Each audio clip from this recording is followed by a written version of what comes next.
इस समय राजनांदगांव से नवनिर्वाचित सांसद हमारे साथ संतोष पांडे जी हैं। 2 बार के सांसद हो चुके हैं और ये अब उन नेताओं में शुमार हो चुके हैं जो ज्यादा वोटों से जीत रहे हैं और दोबारा जिन्हें टिकट दिया गया है। सबसे पहले आपको बहुत बहुत बधाई हो सर, हिंदी खबर की ओर से। जी धन्यवाद। सर आगे क्या लग रहा है? 2 बार के आप सांसद हो चुके हैं और दोबारा आपको टिकट भी दिया गया, भरोसा जताया गया। क्या लग रहा है मोदी कैबिनेट का जब गठन होगा तो उसमें आपके लिए क्या भूमिका रहेगी? सबसे पहली बात तो दूसरी बार जीत का ये आशीर्वाद जनता जनार्दन ने दिया है और मैं कृतज्ञ हूँ। और रही बात कि मोदी सरकार में स्थान मिलने का, तो वो तो माननीय नरेंद्र मोदी जी संगठन यही निर्णय लेते हैं और हमको तो जहां उठाएंगे वहां उठेंगे, जहां बिठाएंगे वहां बैठेंगे। यही मैं सामान्य कार्यकर्ता हूं, उनके आदेशों का पालन करने वाले हैं हम लोग। आपने पूर्व मुख्यमंत्री भूपेश बघेल जी को मात दी है, जिसके वजह से आप चर्चित हैं इस समय। हाँ, वास्तव में पूर्व मुख्यमंत्री नारा लगवाते थे कांग्रेसियों से, छत्तीसगढ़ के मान बढ़िया, और भूपेश भैया कहते थे। तो छत्तीसगढ़ में राजनांदगांव की जनता ने पूछा कि भैया कौन प्रकार के मान बढ़ाए, सौम्य चौरसियल भीतरी करके मान बढ़ा दी, छत्तीसगढ़ के कोयला में कोयला चोरी करके मान बढ़ा दी, भगवान महादेव शंकर के नाम में महादेव सट्टा मान बढ़ा दी। तो कुल मिलाकर के जो है राजनांदगांव की जनता बोली कि तो असली चीज का है, तेला हमन बताबो।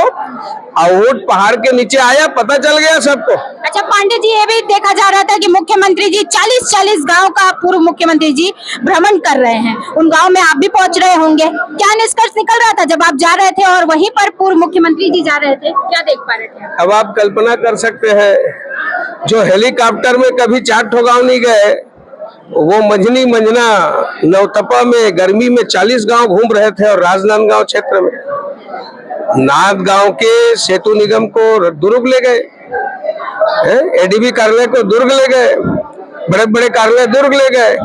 इसीलिए 40 गांव घूमना पड़ रहा था।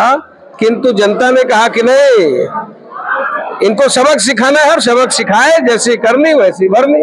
मध्य प्रदेश में 29 सीटें, 29 में 29 आई। छत्तीसगढ़ में महज 1 सीट से आप रह गए, वरना विक्ट्री रहती और यहाँ से तमाम सीटें जो है वो दिल्ली आप पहुंचाते हैं। क्या देख रहे हैं, क्यों ऐसा हुआ?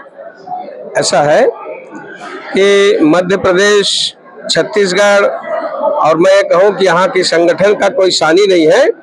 और रही बात कोरबा की, तो समय पर उसकी समीक्षा करेंगे, कहाँ चूक हो गई ये बात करेंगे। एक अंतिम सवाल है मेरा कि आप छत्तीसगढ़ की अब आवाज बनेंगे, केवल राजनांदगांव ही नहीं बल्कि आपके ऊपर अब छत्तीसगढ़ के लोगों की भी दृष्टि रहेगी कि आप उनके लिए क्या मांगते हैं।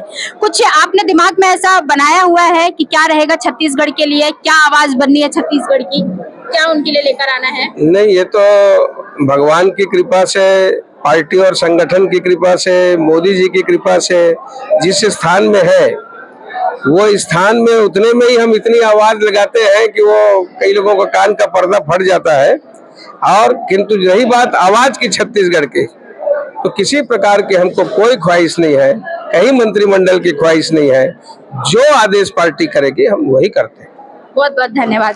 तो जैसा कि इस समय संतोष पांडे जी ने बताया कि जो पार्टी आदेश करेगी उसी आदेश का निर्वहन किया जाएगा और उन्हें लालसा किसी भी पद की नहीं है। फिलहाल देखना ये होगा कि छत्तीसगढ़ से किसे मोदी कैबिनेट में जगह मिलती है और किसे स्वीकार किया जाता है। निशा द्विवेदी, हिंदी खबर, छत्तीसगढ़, रायपुर।